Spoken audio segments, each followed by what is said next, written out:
Okay, good evening, everyone. Tonight's topic is a very serious and important one, a continuation of what we spoke about last week. And I want to kick it off with a little bit of a presentation. I don't usually do this, but I thought this was really cool. So I typed over here a very important message. Everyone can see it. I want to read it. See it? Very important message. I'll put it here for the camera. It's a very, very important message. And for those listening online, I'm going to post it in the show notes. And this is so important. But the problem is that it's written in Morse code. And if this is such valuable information. In fact, I'm going to read you the information. It's so valuable and so important and so critical. But when you look at it, it's inaccessible. If you wanted to read this and to understand the message, you'd have to get a Morse code book and then go, okay, with dash, dot, space, right? And it'll take you like maybe a few hours. But you need to work really hard to understand it. When we talk about the Oral Torah, written Torah, think of it as two documents. Imagine it's two documents, right? I have on one end the written Torah. You want to read the written Torah and understand it, you're going to have the Oral Torah.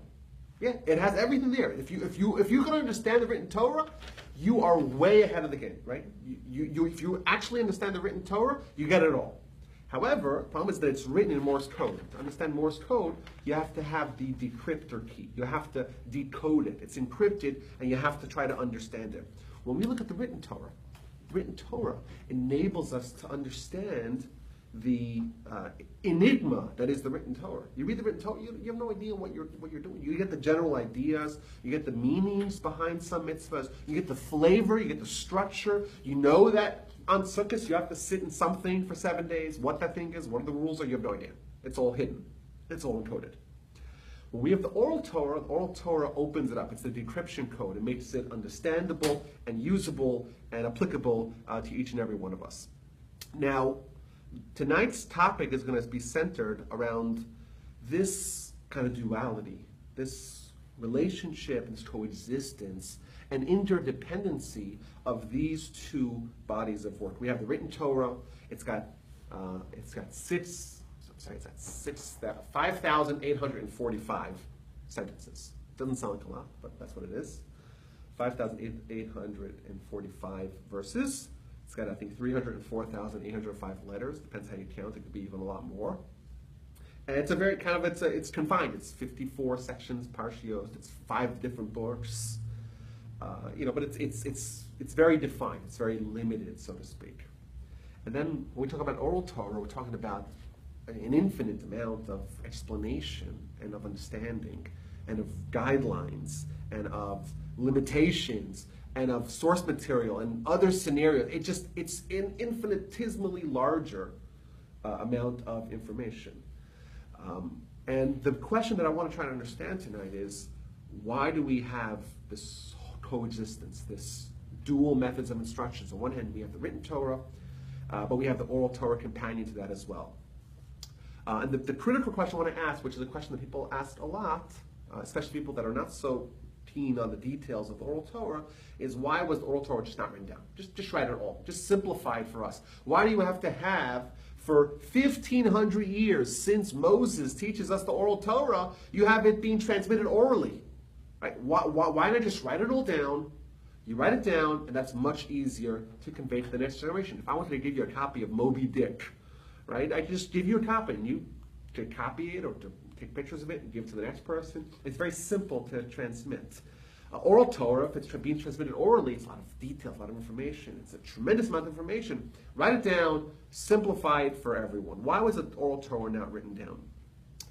Okay, so that's an important question. Tonight we're going to go through I've collected 9 different answers to that question. 9 different answers as to why the Oral Torah was oral, and then next week we'll talk about, okay, why was it eventually written, what that process was about.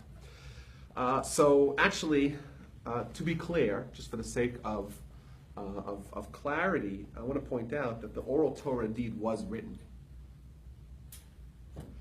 And in fact, what I started off the talk with, is actually the Morse code that corresponds to the Rambam, Maimonides, when he writes about the Oral Torah being written out incrementally. He says as follows: Rabbi Judah the Prince, right, the famous leader of the Jewish people at the end of the 2nd century, he's known as our holy teacher. He wrote the Mishnah. From the time of Moshe until Rabbi Judah the Prince, no one had written a work from which the oral Torah was publicly taught. Rather, in each generation, the head of the court or the prophet of the time wrote down for his private use notes on the tradition he heard from his teachers, but he taught in public from memory. So this is a very important point. To say that the oral Torah was not written for 1,500 years is a little bit of a mistake. It was not canonized. It was not codified. It wasn't finalized in a final canon that's immutable text that this is the authoritative Mishnah or this is the authoritative Talmud. That only happened 1,500 years after Moses. However, right, from the time of Moses all the way the successive 15 centuries until it was finally written, it was being written in each generation, written and refined, and the notes were passed on internally. The only difference is that there was no public work, written work, that was available for everyone, and that was the authoritative work that was not to be amended. So he talks about, this is initially, the Rambam was talking about the leaders of each generation. Continues the Rambam. So too, each individual wrote down, according to his ability, parts of the explanation of the Torah and its laws that he had heard, as well as the new matters that developed in each generation, which had not been received by tradition, but had been deduced by applying the 13 principles for interpreting the Torah, and had been agreed upon by the great rabbinical court. Such has always been done until the times of Rabbi Judah the Prince. So ironically, the claim that the first time the oral Torah was written was the time of Rabbi Judah the Prince, when the Mishnah was formalized about the year 200 of the Common Era, is doubly wrong. Not only was it not the first time, but indeed, there were so many written renditions of the oral Torah, that what he did was not write a new one, but rather condense, or so to speak, codify the existing body of oral Torah in the finalized text. So it's almost as if before Rabbi Judah the Prince, we have many individuals and leaders writing down the oral Torah. And Rabbi Judah, from the time of Rabbi Judah the Prince, thenceforth, we have a single solitary rendition of the Mishnah. So that's just for clarity's sake. The oral Torah was written; it just wasn't finalized, canonized in an authoritative version. The real question we have to ask, and by the way, what I just read from the Rambam, this is it in Morse code. Lots of dashes, but if you wanted to get the wisdom, this probably wouldn't be the best way to get it. You want to get the wisdom of the Torah, the best way to get it is via the oral Torah. But the big question is like this. Why did Moshe gave us an authoritative written Torah? Why would he not give us as well an authoritative oral Torah as well in a written format? Now, not only did we not have it, in fact, there was a prohibition against writing down the oral Torah. The reason why everyone up to the time of Rabbi Judah the Prince taught publicly from memory is because the Torah mandates that the oral Torah cannot be written down. There's a prohibition against writing down the oral Torah. So the question is, perplexing. Why is it so much better to have the oral Torah in an oral format, not written down, that the Torah wanted to enforce it by saying it's prohibited to write it down? In fact, you read what the Talmud says, this is from the Talmud, that if someone writes down, Rabbi Yochanan says, if someone writes down the oral Torah, it's as if he is burning the Torah, which is very harsh words. And it's essentially saying that the only way the Torah can continue and flourish, the only way for us to not have disruption in Torah transmission, is if the oral Torah remains oral. So, just this kind of amplifies our problem. It's not only that it wasn't written down because no one ever had the time to write it down in an authoritative way. Remember, Moshe was the most talented rabbi we've ever had. If Rabbi Judah the Prince could have done it, certainly Moses could have done it, right? But Moses doesn't need to start from anyway, he starts straight from God. So Moses could have written it down. But there was a conscious decision not to write it down, and in fact, to prohibit its final writing down. The question is why? Why is it so much better to have the oral Torah in oral format and not written down? That's our question of the evening. And behold, let's try to examine some of the ideas here. Okay, good question? We're good? Excellent. Okay, so I want to start with the first reason. And this is kind of, it's going to illustrate why the Torah is such a dramatically different corpus of knowledge. Remember, we claim that the Torah comes from God. The written Torah is authored by God. The oral Torah is delivered to us by God via Moshe. But this is all from God. But who are the stewards of Torah? Who's in charge of maintaining the Torah? Who's in charge of teaching the Torah to the next generation? Who's in charge of perpetuating Torah? Well, that's not God's responsibility. That's our responsibility.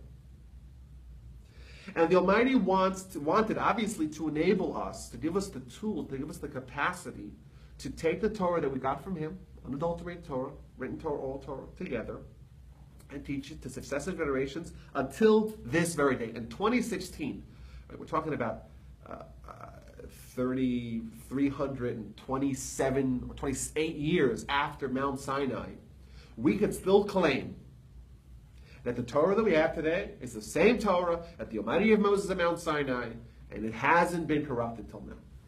That's an audacious claim, right? 300 some odd years of different societies and civilizations, turmoil, upheaval, dispersal, right? So many things have happened to our nation. Right? And yet, the claim is there, and it's just a bold claim. But that obviously was the intention of the giver of the Torah, i.e. the Almighty. So the Almighty is going to select a method of giving the Torah that is the best method to ensure that it won't be forgotten. Remember, our society, right, we think we're so clever.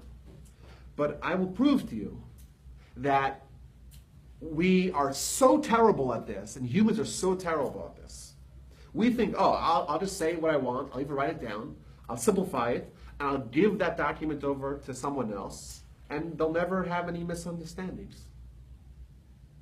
And the reason why it sounds so simple, but we have a great example, the best example, the Constitution, right? The United States Constitution.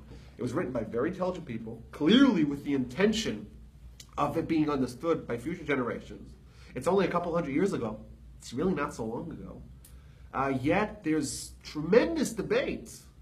This is not written in a foreign language. It's not going to translate from Latin. Like this is English, written by very intelligent people. It's not so much information. Right? Ted Cruz, our senator, he memorized the Constitution when he was like in high school. It's not so much information. It's vastly more simple and less information than the Torah.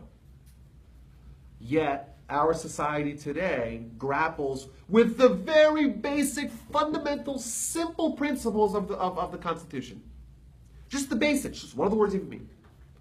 And it's incredible. It's not like there's things that were left unsaid. The Constitution wrote everything that the architects of the Constitution wanted to say, because they assumed it would be understood forever. Boy, were they wrong. It's incredible. Like our society, just this debate today. Everywhere you go, there's debate. First Amendment, Second Amendment, right? Those are unanswered questions, and the question is why. So clearly, we see that maybe we're not so good at transmitting information in a method, right, via writing it down to ensure that it will be understood by future generations. Now, the most talented entity in the world at transmitting information is God. Is it so out of the question to assume that God would use a different formula than us silly humans do to try to perpetuate information? That's not such a big leap to climb over. Right? Of course, that makes sense. So we look at the oral Torah and written Torah, that coexistence, that dual instruction format as being God's way of writing and of teaching orally the Torah to ensure it won't be forgotten. Now, so I think that's the initial idea. The initial idea is that the oral Torah and written Torah are each going to work with each other to ensure fidelity to truth. For example, we spoke about this a little bit in previous weeks. You have written Torah. What does it mean? Go to the oral Torah. You have oral Torah. Well, what does that mean? You go to written Torah. It's almost like a checks and balance system wherein there has to be perfect uniformity between written Torah and oral Torah. Remember, the Almighty gave it to us perfectly. If it's messed up, we made a mistake all the way. You look at the Talmud. The Talmud is constantly working between trying to make sure that there's perfect uniformity and compatibility between both vastly different ways of being given over the same information. If we have this Morse code and we have the accompanying document and they're not perfectly aligned, well, we made a mistake in the transmission, so to speak. So if the Almighty is going to employ this just tremendously innovative method, right? I'll give the same information in radically different ways. And both will have to be perpetuated independent of each other. Because you have to have a written document. You write a Torah scroll, you copy from an existing Torah scroll, you copy from another existing Torah scroll, and that is the same. We have the same Torah. Like we know, we found Torah scrolls that are 2,400 years old. Same Torah scrolls that we have today. That's perpetuated how the Torah scroll is perpetuated. You copy it from an existing Torah scroll, you mouth out the words. But oral Torah is not done in solitude in your basement copying from a Torah scroll. It's done in a class setting, in a yeshiva setting, in a masifta setting. Parents to children, teachers to students, leaders of the generation to their constituents, one generation to another generation. And at any point in time, if we find a discrepancy between these vastly different methods of the transmission, we know we have a problem. Thus, each one of them ensures that the other one maintains its accuracy throughout the ages. Every time the Talmud, every single page of the Talmud, and we have Gary to attest that that's true. Every single page of the Talmud, it quotes a halacha, a law, an oral Torah law, and it says, where is this source? Minah hanimili. Where do these words come from? The oral Torah cannot extend beyond the boundaries that the written Torah formulates for it. So if you have an oral Torah law that cannot be traced back to the written Torah, or within the format, the infrastructure that the written Torah provides, so if it's not, let's say, a rabbinic law, etc., then we know there's something wrong with your idea. And many, many times in the Talmud, there's a rabbi who proposes an idea, and they say, wait a minute, where's its source? And it goes through all the sources, and ultimately it says, tiyufta. It's a question. We have to discard that. Because the written Torah is there to ensure that the oral Torah doesn't get corrupted. Humans are fallible. The scholars, they try very hard to ensure that they don't make mistakes, but mistakes can happen. But we can easily fix mistakes or teachings that go awry with this dualistic method of transmitting the same information. So that's number one. But number two, this is also maybe a little counterintuitive. A lot of people in the room here, and I'm sure watching online, listening, they went to university. And certainly they went to university.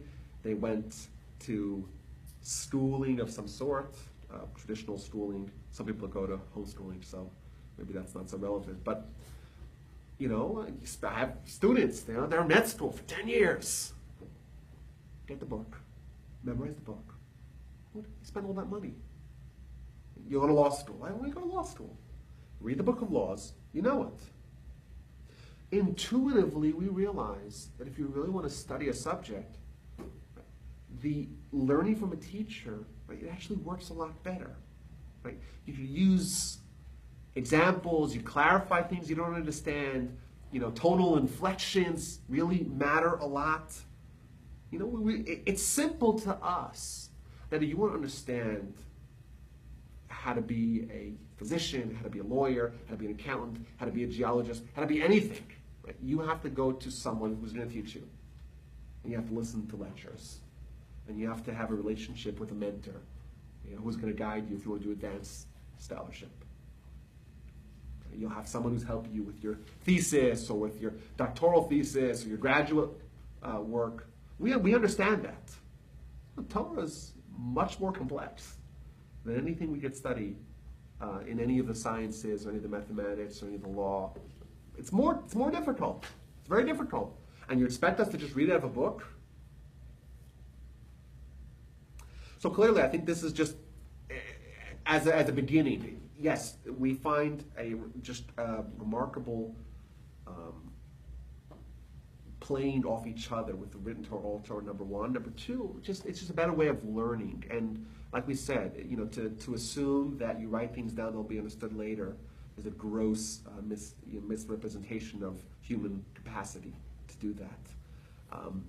Words just don't pop out of the page like they do when it's taught in oral format. But there's more.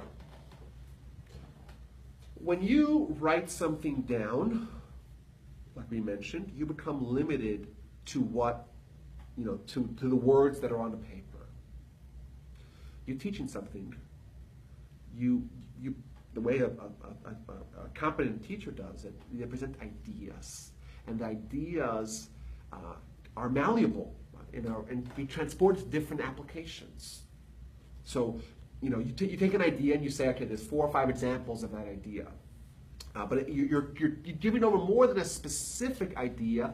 You're taking a principle that can be applied to other ideas. And this is very critical, for example, in Torah study. Because remember, Torah, if it's from God, like we say it is, and we've proven that it is, therefore it has to be capable of withstanding the evolvement of technology, for example. So you want to know how to observe Shabbos. Suddenly there's a refrigerator in your house. What do you do now? So if you had the final book of Oral Torah, you would say, okay, I'm going to go under refrigerator and see what they say. Problem is, it was written 2,000 years ago before refrigerators were invented. Or cars, or cell phones, or motion detecting lights that pop up by your neighbor's house when you walk by it. Or a lot of things.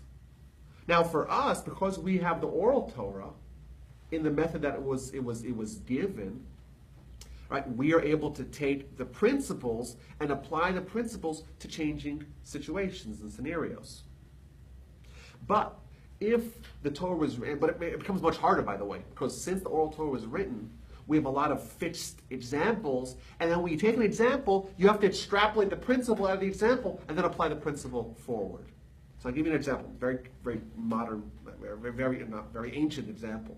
There's a whole book in the Talmud called Baba Kama, that the first, I believe, 6 chapters deal with the laws of damage of my property damaging your property.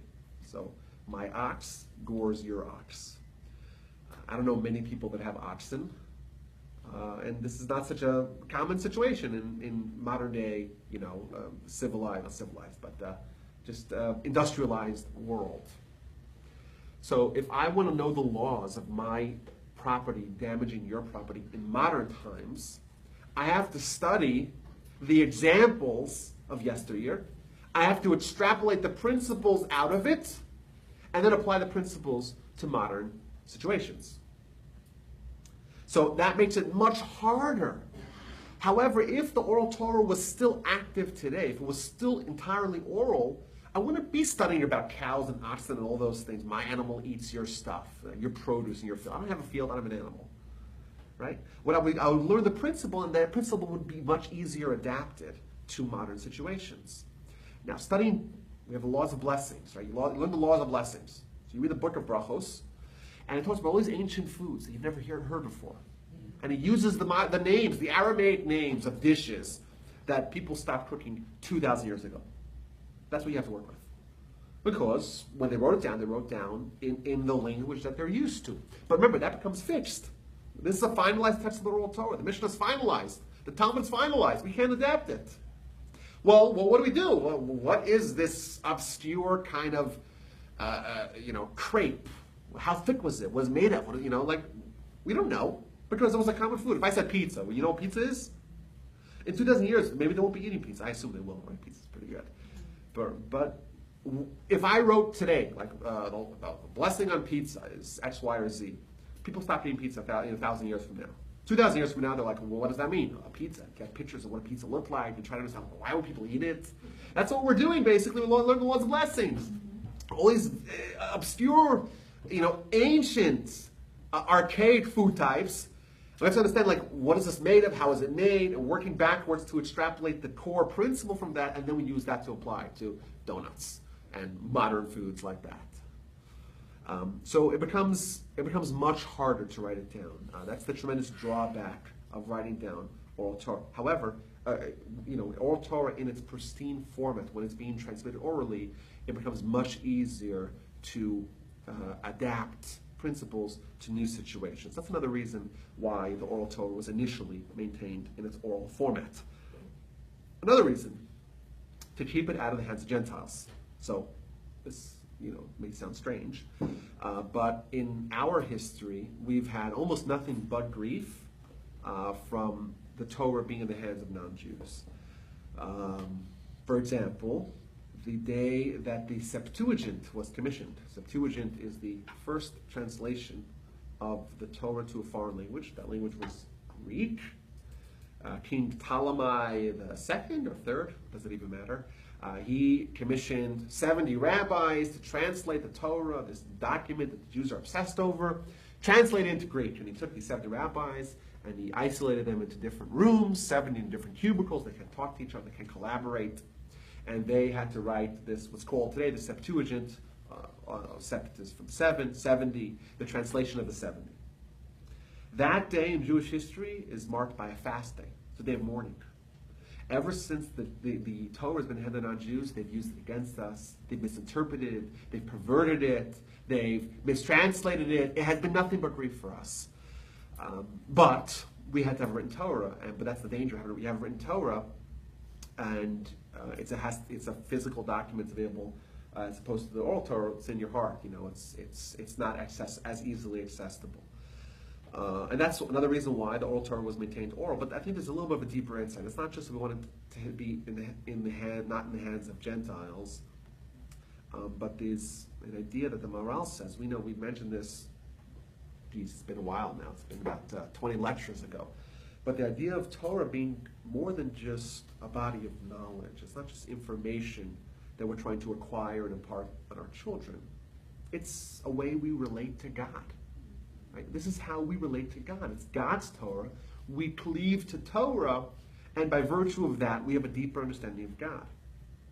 In fact, one of the ways the Torah is described is that it's our betrothed. It's almost as if we're married to Torah. We're connected to Torah on such an intimate level. Therefore, what really binds us with Torah? What creates this special relationship where it's us and the Torah, or the Torah and us? That's oral Torah. That's oral Torah. Written Torah, it's like we connect to it kind of, we have 18 inches between us and written Torah. Right? We read it, we study it, but it's still without us. Oral Torah, it's something that's in our hearts, so to speak. It's we have to memorize it. It's within us, and that deep relationship with Torah, that's for the Jewish people. Jewish people stood outside and we accepted the responsibilities, but also the privileges of Torah. With oral Torah being in the hands of non-Jews, it's inappropriate. And by having the oral Torah in its oral format, that ensured that the Torah would be ours, or at least certain parts of the Torah would not ever get in the hands of non-Jews. That would be indeed a fourth benefit of having the oral Torah oral and not written. Now, next week we're going to talk about, what happened? Why was it written? But we'll probably talk first about, how was it maintained in its oral format, and then why was it ultimately written? Because now most of the oral Torah is indeed available in written form. Like we said, Rabbi Judah the Prince wrote down the Mishnah, which is part of the oral Torah. Later on, the Talmud was written. Even later, halacha, or most of halacha, or a lot of halacha was written down, was formalized. So there are still vestiges of oral Torah that are purely oral today, but the vast majority of the oral Torah was indeed written down, which is a question. If there's so many benefits of keeping the oral Torah oral, and indeed it's prohibited by Torah law to write down the oral Torah, why was it ultimately written down? Which is a critical question we'll get to next time. Okay, a fifth reason why oral Torah is oral and not written down. We study Torah.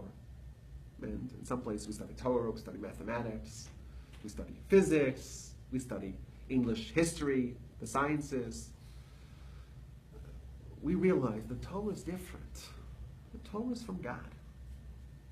It's godly wisdom that's in the Torah. But to actually study it, what do you have to do to study oral Torah? dedicate yourself to it. You have to open up your mind and your hearts. You have to challenge yourself. It's a lot of information.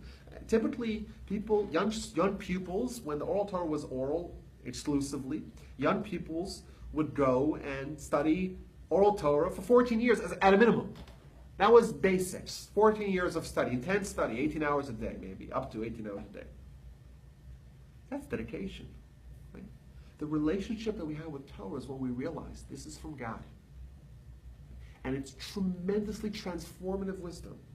It connects us to God, it connects us to Torah, it connects us to ourselves. Right? And when it's oral, it becomes a little bit more exclusive, a little bit more harder to obtain. And therefore, to achieve it, to study it, we have to work even harder. We have to really have dedication. And it's important for us. It's important that the Torah is not just, the wisdom of the Torah is not just given out, like, just given out on the corner. Every corner there's a little ice cream van that gives out Torah. No, it's important for us to realize that the Torah, the wisdom of the Torah is not dispensed like gumballs. We have to dedicate ourselves to understanding it. And by the way, even when the Oral Torah was written down, the tremendous visionaries that wrote it down, they worked very hard to still maintain an Oral Torah flavor to it. They still wrote it over in a way that it's not entirely user-friendly, which is remarkable because these are men of incomparable genius. And yet they deliberately wrote the Oral Torah in a way that it's still, you have to work hard to understand it. You still have to dedicate yourself in time, tremendous amount of time. They didn't use indexes. They didn't start logically necessarily. I'll give you an example. The Tractate Shabbos, which deals with Shabbos. Right? So there's a Mishnah, I believe on page 74, that says there's 39 categories of work, and it goes to one after another, right? It says there's plowing and planting and harvest, like it goes one after another. Very logical. That should be the place where it should start. And a lot of people, when they learn the laws of Shabbos, they go to page 74 and start from there. Right? And if you think about it, like the editors, these are brilliant people, like they should have started maybe Mishnah 1, chapter 1, with this is what Shabbos is about. There's 39 categories, and then break it down from there. And they start with the laws of carrying, of taking from one domain to another domain. Seems bizarre, right? But the intention was to give over Oral Torah with as much of the genuine Oral Torah flavor that demanded that we work hard to understand it intact. I'll give you another example. Agadata. That's a word that if you know what I'm talking about, your eyes will light up. If you have no idea what I'm talking about, you're like, wow, what did he say? Agadata, or agad, like Haggadah. It's a very similar word. There are sections of Talmud called Agadata, loosely translated as homiletic or ethical or philosophical parts of Talmud. But basically anything that's not pure law, it's not halacha, like what to do as a Jew, it's more like what to think as a Jew, what to understand as a Jew, how to behave as a Jew. Kind of the fuzzier parts, it's called Agadata. Now, you read one page of Talmud, half halacha, and half Agadata, like half standard Talmud, and half, you're like, this was written by two different people. It's almost like we can have Bible criticism for Talmud. You cannot imagine that the same architects authored these vastly different methods of instruction. You won't believe it. Why? Because when it talks about the laws of Shabbos and the laws of circumcision, all the laws, it tries as hard as to get to the bottom of the issues, to understand the principles, to understand the applications of it.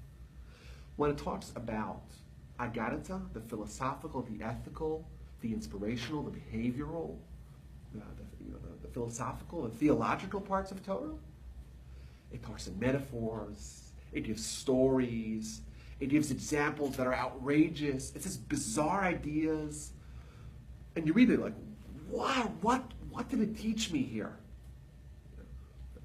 Example, I gave a lecture on this once. The Talmud says there are three things that are a measure of the world to come. Three things in this world that are like the world to come: Shabbos, the sun, going to the bathroom. That's it. That's all you have. What? These are the same authors that try to give us clarity in every law, organizing it and codifying it and distilling it. That's it. That's all we have. There's no explanation.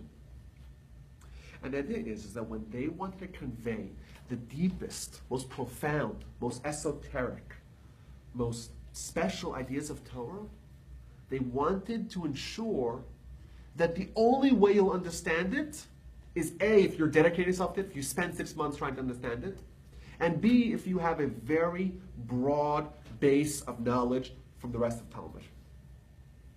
What they would do is, they would take an idea, break it up into 5 or 6 different pieces, and scatter those pieces throughout the Talmud.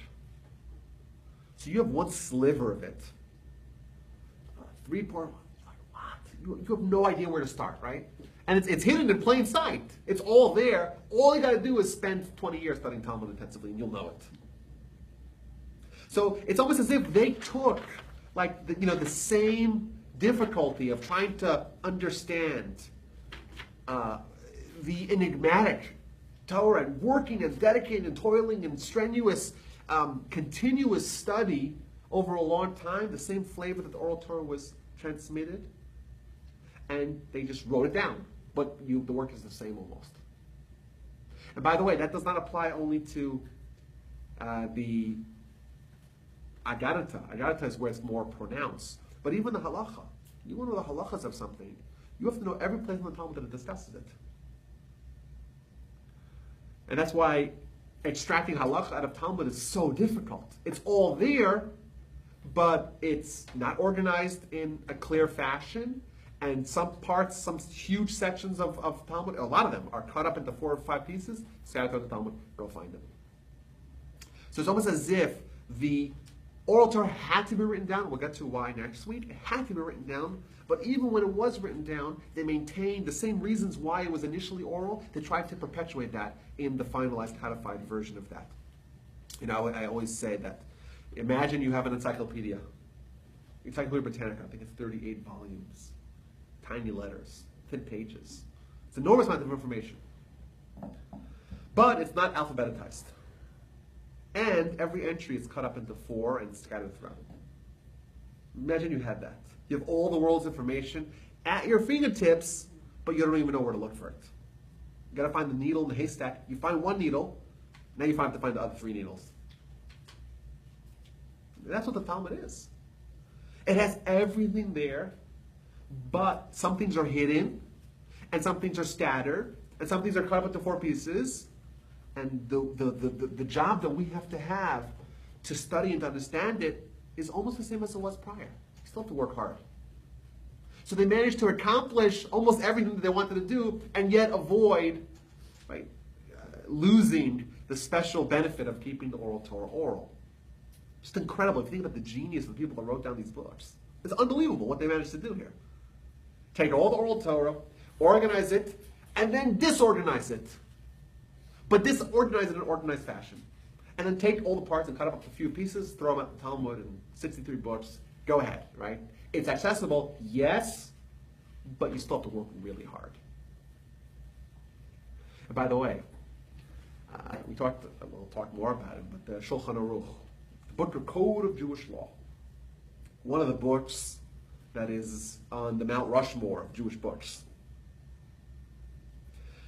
Written in the 15th century by Rabbi Joseph Cairo, all of Jewish law. What he did is he dealt with the Talmud, and he's like, wait a minute, what's halacha? Well, how do we behave as Jews, right? It's all in the Talmud, go find it, right? So he basically unscrambled the Talmud, and unscrambled the Rambam, unscrambled everything and organized it, by ideas. All the laws of mezuzah, for example, all in one place, and all the final conclusions. And that was a little bit controversial in his time. Some of the great rabbis of all of Jewish history were a little bit disappointed. Suddenly, you don't have to work to study. It's everything's there. The word Shulchan Aruch, what does it mean? Shulchan Aruch means a set table. You don't have to work at all. It's all set. You go to the restaurant, right? You don't have to set the table. Why not? In your house, you have to. Well, they take the work out for they charge you a premium, right? That's what he said. My book is the set table. Anything you want, you just come and eat it. You want to know the laws of the sukkah? Just open up the book. There's indexes. Go there. It's all organized. You don't have to worry about it anywhere else in the Talmud, right? He unscrambled it. And some people were a little bit disappointed. Wait a minute. What happened to toil of Torah study? Because the Talmud, when it was written down, it was maintained in oral format. You have to work hard. And initially it was kept oral because there's no other way to study oral Torah in its true oral fashion without working. And even when they wrote it down, they ensured that the work will have to continue on. That's the fifth reason why oral Torah is oral. Let's go on to number 6. To enable incremental learning. Let's assume that the oral Torah was written by Moshe. He wrote the oral Torah, written Torah. Every kid, when they go to school, every first grader in school, they have what's called a chumash party. They get a chumash, it's a party. Right? What they would have otherwise, if everything was written down, they'd have a chumash party, but it would be an entire bookshelf of books. And every little kid would say, well, this is Torah, right? Every kid would have to start studying with everything, because it's all the same, right? It's all the same, there's no way to scale up to it, right? Because it's assuming, had Moshe given us everything, written Torah, all in finalized books, well, then that would kind of all have the same status. We have to start with everything. Can you imagine how overwhelming that would be? Could you imagine, younger students or weaker students or less experienced students, just this barrage? Just imagine how difficult it is. We're adults in this room. If I took all of Talmud and threw it at you, threw it at me, threw it at anyone, it's difficult. It's a process. Oral Torah, what happens? You go to your classroom. First day of oral Torah study teaches you one thing, or another thing, another thing, another thing. Progressively, over 14 years at a minimum, you get the capacity to kind of expand and expand and expand, and to get there where you know all of Torah. If you just had a book, you'll be like, where do I start? This is too much. Yeah, and today, people look at the Talmud, all of Talmud. You start at one end of the shelf, and you start moving your eyes to the other end, and that's just Talmud. And then you have the tour. Oh my gosh, 22 volumes, tiny letters, thin pages, and Shulchan Aruch. Like it becomes overwhelming. You walk into any basic Jewish library, and you're like, this is not even all of oral Torah. This is so overwhelming. You have oral Torah in the ancient days. Maybe you memorized Chumash. You memorized all 5,845 verses. You have a baseline, a little bit of a framework. Well, let's start learning the laws of Sukkah. What's a Sukkah? What does it look like? Take it outside, right? And you could kind of move from there. Additionally, this is a little bit of an extension of the same idea. What would happen if the oral Torah was always written? Every guy would assume that they're experts. Right? I've written Torah, you've written Torah. Okay, we both bought it in the same store. Right? I have an oral Torah, you have an oral Torah. We both bought the same finalized work. And suddenly we kind of have this equal footing where every fool and every charlatan, they assume that they're the greatest scholar that ever existed. That's what they assume. Because what do you mean? I have the books, you have the books, I can look it up, you can look it up. What's the difference? The Almighty wanted us to, it's not just about information. The Almighty could have pre-planted us with all of Torah. We could have had like the Matrix, right? You just have all the information buzzed into your brain, right? The Almighty wants us to grow, to change. And therefore, there are people that are great Torah scholars and people that are not such great Torah scholars. Right? It depends on how much they work. If you have an organized oral Torah, everything's there, everything's organized, everything's, right? Today, right, if there's a greatest rabbi and then there's someone like me, we want to know the halacha, right? Some of you maybe knows it by heart, but now I go to Mishabur and I find the same halacha that he does. It's a little bit of a problem. Almost anyone can play a rabbi, right? Now they have online. You can Google your question.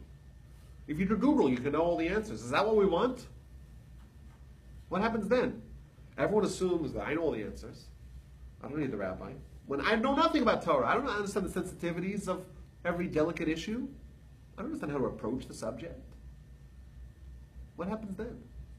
Everyone says, no, I disagree, because I think I'm on par with all the great Torah scholars. You have divisiveness. Everyone says, I think I'm going to interpret that way. I have my own way of interpreting. You suddenly have a divided nation. So ironically, by making the Oral Torah more difficult to understand, by not being written down, you could kind of figure out who are the scholars and who are not so much the scholars. And that way we know who are the leaders of the people. We know who are the authorities on whatever matters that are important in Jewish life and Jewish communities. Like we said, even when the Oral Torah was written, it was written in a way, it kind of mirrors the process of Oral Torah in its oral format. When it was written down, we have written Oral Torah. It's a little bit confusing, I know. With Oral Torah, when it's just oral, and then it was written down. But even when it was written down, it was still written down in a way that's still kind of hard to separate. It's kind of easy to separate the people who really know things from the people that are pretenders. You know what? Because it's still kind of hard. You say, oh, you think you know it? Okay, well, what does the Talmud say here? What does the Talmud say there? Well, how are you going to understand it? Just compare and contrast. And all the, there's still room for us to kind of understand who are going to be the leaders of the community, who are going to be the experts of Torah, and who's not. And maybe that's one of the problems that the commentators had with Rabbi Joseph Cairo. All of halacha is written down, and now everyone can know the halacha. Of course, there's a tremendous benefit of everyone knowing halacha. They all behave properly as Jews, of course. So, of course, that greatly outweighs the problems. But there is this idea, this benefit of having the oral Torah exclusively oral. I'm going to finish here quickly with 8 and 9, and then we'll get to everyone's questions. Next reason. What happens if you have a written, formalized oral Torah? Everyone gets for the bar mitzvah gift a copy of Oral Torah. They go to their basement and start reading. Okay, maybe they'll know something. Maybe it'll go awry. We mentioned that's one problem. People won't understand it. They won't have someone to teach them. That's one problem. We were talking about that prior. But what happens to the Jewish community? What happens to building relationships with previous generations? What happens with this continuous link all the way back to Sinai, where it's possible for someone living in 2016 to say, I studied from my teacher, who studied from his teacher, who studied from his teacher, all the way back to Moses? It's still possible to say that. What happens if you all got the document? What happens to the community? In fact, there's a statement in the Talmud, which is kind of a little scary, a little radical, but the idea is a crucial idea. O chavrusa, o misusa. Either I have someone to study with, or I'm dead. Right? To really grow as a Jew, to grow as a Torah scholar, to grow as a community, we need to have interactions. Right? The Talmud talks about what happens when someone studies Torah. Someone studies Torah by themselves, it's tremendous. But if you study Torah with someone else, and the more people that are there, the greater the atmosphere of Torah study. First of all, the more accurate the Torah will be that's conveyed, because the more people you talk to, you can debate, you can discuss, you could, bounce ideas of other people. But this is a Jewish environment. You know what happens when there's a Jewish environment? We grow every other area of our lives. People on their own, they're not connected to the community. Maybe it will be possible to write down the Oral Torah in a way that people understand. Even so, there's a benefit to force the people to create a cohesive environment where people are dedicated in cause and purpose and mission to study Torah together, to grow together, to help each other. What kind of a dynamic group is that, and how much better a situation is that for growth and development as Jews? And lastly, this is a little bit the other way around. As students, we would grow certainly from studying with other students. Pilpul Chavreim, Diktuk Chavreim, the names they're called in Jewish literature. To debate and to refine with our friends. But what about the teachers? What forces someone to grow more than being forced to teach? The Talmud tells us, when the great rabbis announced, I studied lots of Torah from my teachers. I studied even more from my colleagues, from my friends. And mi talmida yoser mikulam, from my students more than any one of them. Nothing teaches you more than having to teach others. So this is kind of from the flip side. Of course, it's better to study from someone alive, breathing, dynamic human, or group of humans. But we grow collectively by having the teachers also improving themselves. You could teach, if you teach it to yourself, you're kind of limited. If you teach it forward, you yourself become a greater scholar. Ironically, you learn more from your students than you learn from your teachers. I'm saying, I spent many years as a Jew, almost 30 now, and I never made as intense of understanding of why Oral Torah was oral until I was forced to give a class in it. So you guys, and whoever's watching online and listening online, you guys are forcing me to study. Well, what happens, right? I'm teaching this orally, and now I'm growing as a scholar and as a student of Judaism. So, in conclusion, the question is asked. Why is the Oral Torah? Just write it down. Yes, it's a good question, but it's important to realize it's a simplistic question. First of all, it presupposes that writing it down would be effective, and we know it's not effective. The Constitution was written down. It was written down. And you know what? Today, a mere 200 years later, 200 some odd years later, we don't know what it means. It's up to interpretation. Half the country says Second Amendment means one thing, half the country says something. How is it possible? How many words is it, right? It's not even so many words. That's just the way things work. You write something down, everyone interprets it their own way, right? There's no inflection. We don't know what it says. We cannot possibly, if we had a recording maybe of Thomas Jefferson, maybe we would have a little bit more clarity what he meant. How exactly did he present it? What does a militia mean? A well-organized militia. I don't know what the words are. Sorry. Pardon. What is it? Well-regulated. A well-regulated militia shall not be... Should not be... The rights to have a well-regulated militia should not be curbed or something like that, infringed upon. It's a sentence. We have no idea what it means. It's a single sentence written down. It's clear. Well, it's not so clear. If Thomas Jefferson was here and he was teaching us, we would know what he meant. We would know. No question. It's as simple as that. But even if we can find a way, we're clever, we're geniuses, we can find a way to give over the Oral Torah in a written format. There are so many, we went through 9 different reasons why it's still better, it's preferred for a variety of reasons to have it transmitted orally. It's a better method of communication. We benefit greatly. And even when the Oral Torah had to be written down by necessity, the feeling, the flavor, the methodology of the Oral Torah was maintained to the degree that it was maintained. So, for example, we look at the Oral Torah, it was written down incrementally. It was written down the Mishnah, then the Talmud, then the Halacha over various different iterations. Why was it not just all written down? Well, they wanted to minimize. Remember, they had a necessity, they had a reason that they were mandated. They had to write down the Oral Torah, or else Jewish people would cease to exist. But, write the minimum.